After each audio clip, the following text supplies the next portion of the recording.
হরে কৃষ্ণ। বহু ভক্তগণ একাদশীর আবির্ভাব ও বৈশিষ্ট্য সম্বন্ধে জানতে চান।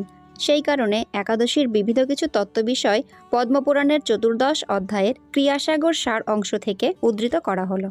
এক সময় মহর্ষি জৈমিনী ঋষি নিজ গুরুদেবকে জিজ্ঞাসা করেছিলেন, হে গুরুদেব, একাদশীর জন্ম কখন হয়েছিল এবং তার জন্মের উৎসই বা কী? একাদশীর দিন উপবাস পালনের বিধি বা কী? দয়া করে এই ব্রত পালনের কী লাভ এবং কখন এই ব্রত উদযাপন করতে হয় তার বর্ণনা করুন। শ্রী একাদশীর অধিষ্ঠাত্রী দেবতা কে? একাদশীর নিয়ম পালন না করলে কি অপরাধ হয়?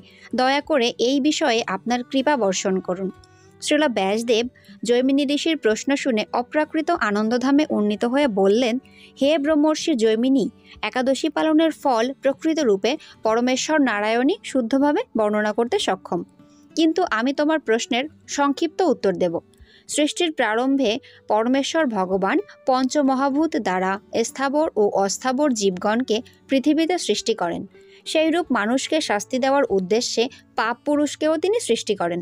এই পাপ পুরুষের অঙ্গপ্রত্যঙ্গ আদি নানা প্রকার পাপ কার্য দ্বারা গঠন করেছিলেন।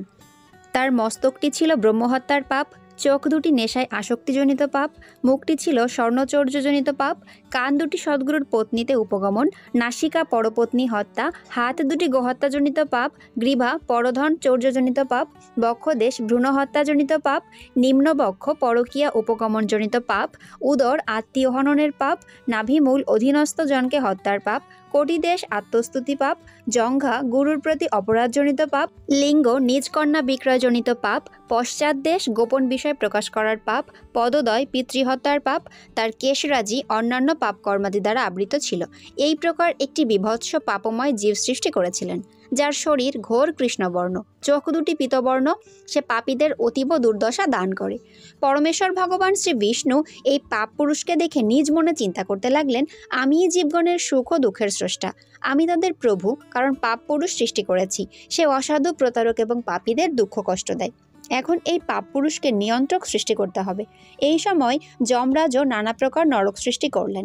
মৃত্যুর পর পাপীদের যমরাজের নিকট পাঠানো হবে এবং তিনি তাদের পাপ অনুসারে বিভিন্ন নরকে যন্ত্রণা ভোগের জন্য পাঠাবেন। এইরূপ ব্যবস্থা করে পরমেশ্বর ভগবান পক্ষীরাজ গরুড়ে চড়ে যমরাজের গৃহে উপস্থিত হলেন। যমরাজ বিষ্ণুকে দেখেই পাদ্য অর্ঘ্যে শ্রদ্ধাঞ্জলি নিবেদন করলেন ও তাকে স্বর্ণ সিংহাসনে বসালেন। পরমেশ্বর বিষ্ণু বসেই দক্ষিণ দিকে উচ্চ চিৎকার শুনতে পেলেন। আশ্চর্য হয়ে তিনি যমরাজকে জিজ্ঞাসা করলেন, কোথায় এই চিৎকার হচ্ছে? যমরাজ উত্তরে বললেন, হে দেব, পৃথিবীর বিভিন্ন জীবগণ বিভিন্ন নরকে পতিত হয়েছে। তারা দুষ্কর্মজনিত ফল ভোগ করছে। এই বিভৎস চিৎকার তাদের অতীব দুষ্কর্মজনিত শাস্তির ফল। এই শুনে বিষ্ণু দক্ষিণ দিকে নরকে উপস্থিত হলেন। তাকে দেখে নরকবাসীগণ অধিক উচ্চস্বরে চিৎকার শুরু করল। পরমেশ্বর বিষ্ণুর হৃদয় তাদের দুর্দশা দেখে বিগলিত হলো। ভগবান বিষ্ণু ভাবলেন, এদের সৃষ্টি আমিই করেছি এবং আমার কারণে তারা কষ্ট ভোগ করছে। ব্যাসদেব বলতে লাগলেন, হে জৈমিনী, পরমেশ্বর ভগবান তারপর কি করলেন শোনো। করুণাময় পরমেশ্বর পূর্বের বিচারধারা পুনঃচিন্তা করলেন। তিনি হঠাৎ একাদশী রূপে আবির্ভূত হলেন। নরকে জীবগণ একাদশী পালনের প্রতিজ্ঞাবদ্ধ হয়ে পাপমুক্ত হল ও বৈকুণ্ঠ ধামে উন্নীত হল। হে জৈমিনী, একাদশী পরমেশ্বর বিষ্ণু ও পরমাত্মার বিগ্রহে প্রভেদ নেই। শ্রী একাদশী পালন অতীব শ্রেষ্ঠ কর্ম ও সকল ব্রতের মধ্যে শ্রেষ্ঠ। একাদশী আবির্ভাবের সাথে সাথে পাপ পুরুষ একাদশীর প্রতিকূল প্রভাব অনুভব করল। সে বিষ্ণুর স্তুতি করতে লাগলো। বিষ্ণু প্রসন্ন হয়ে তাকে বর দিতে চাইলেন।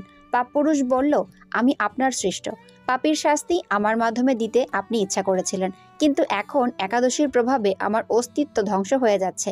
হে প্রভু, আমার মৃত্যুর পর আপনার অংশগুলি যারা জড়দেহ ধারণ করেছে তারা সবাই মুক্তিলাভ করে বৈকুণ্ঠধাম প্রাপ্ত হবে। সবাই মুক্ত হয়ে গেলে আপনার লীলায় কে অংশগ্রহণ করবে? হে কেশব, আপনি যদি শাশ্বত লীলার প্রকাশ চান তাহলে একাদশীর ভয় থেকে আমাকে বাঁচান। একাদশী তো আপনার বিগ্রহেরই বিস্তৃতি। একাদশীর ভয়ে আমি পালিয়ে মানুষ, পশু, কীট, পাহাড়, বৃক্ষ, স্থাবর অস্থাবর জীবগণ, নদী, সমুদ্র, জঙ্গল, স্বর্গ, মর্ত, নরক, দেবতা ও গন্ধর্বগণের নিকটে যাই, কিন্তু একাদশীর প্রভাবে মুক্ত স্থান খুঁজে পাই না। হে প্রভু, আপনি আমায় সৃষ্টি করেছেন, আমাকে এমন একটি বাসস্থান দিন যেখানে থাকলে একাদশীর ভয় থেকে মুক্ত হতে পারবো। ব্যাসদেব জৈমিনীকে বললেন। এই রূপ প্রার্থনা করে পাপ পুরুষ পরমেশ্বর বিষ্ণুর পাদপদ্মে নিপতিত হয়ে কাঁদতে লাগলো। অতপর বিষ্ণু পাপ পুরুষের দুর্দশা দেখে সহাস্যে বললেন, হে পাপ পুরুষ, ওঠো, আর খেদ করো না। একাদশীর দিন তোমার আশ্রয় কোথায় হবে মন দিয়ে শোনো। একাদশীর দিন তুমি খাদ্যশস্যে আশ্রয় গ্রহণ করবে, আর ভাবনা করো না, কারণ একাদশী সেখানে বাধা সৃষ্টি করবে না। পাপ পুরুষকে এইরূপ বলে পরমেশ্বর বিষ্ণু অন্তর্ধান করলেন এবং পাপ পুরুষ নিজের কাজে লিপ্ত হলো। সুতরাং সেই থেকে পরম লাভে চেষ্টাবান ব্যক্তিগণ একাদশীর দিন শস্য গ্রহণ করে না। বিষ্ণুর আদেশে জড়জগতে সকল প্রকার পাপকর্ম একাদশীর দিন খাদ্যশস্যে আশ্রয় গ্রহণ করে। একাদশী পালন করলে সকল প্রকার পাপ থেকে মুক্তি লাভ করা যায় এবং কখনো নরকগামী হতে হয় না। ভক্তি সহকারে একাদশী ব্রত পালন করলে সকল যজ্ঞ ও সকল প্রকার ব্রত পালনের ফল লাভ হয়ে থাকে। দুর্লভ মানব জীবন লাভ করেও একাদশী ব্রত অনুষ্ঠান না করলে বহু দুঃখে কষ্টে ৮৪ লক্ষ জনই ভ্রমণ করতে হয়। অহংকারবশত একাদশী ব্রত ত্যাগ করলে অশেষ যমযন্ত্রণা ভোগ করতে হয়। যে ব্যক্তি একাদশী ব্রতকে তুচ্ছ জ্ঞান করে, জীবিত হয়েও সে মৃতের সমান। শাস্ত্রে বলা হয়েছে, কেউ যদি বলে একাদশী পালনের দরকারটা কি, সে নিশ্চয়ই কুম্ভীপাক নরকের যাত্রী।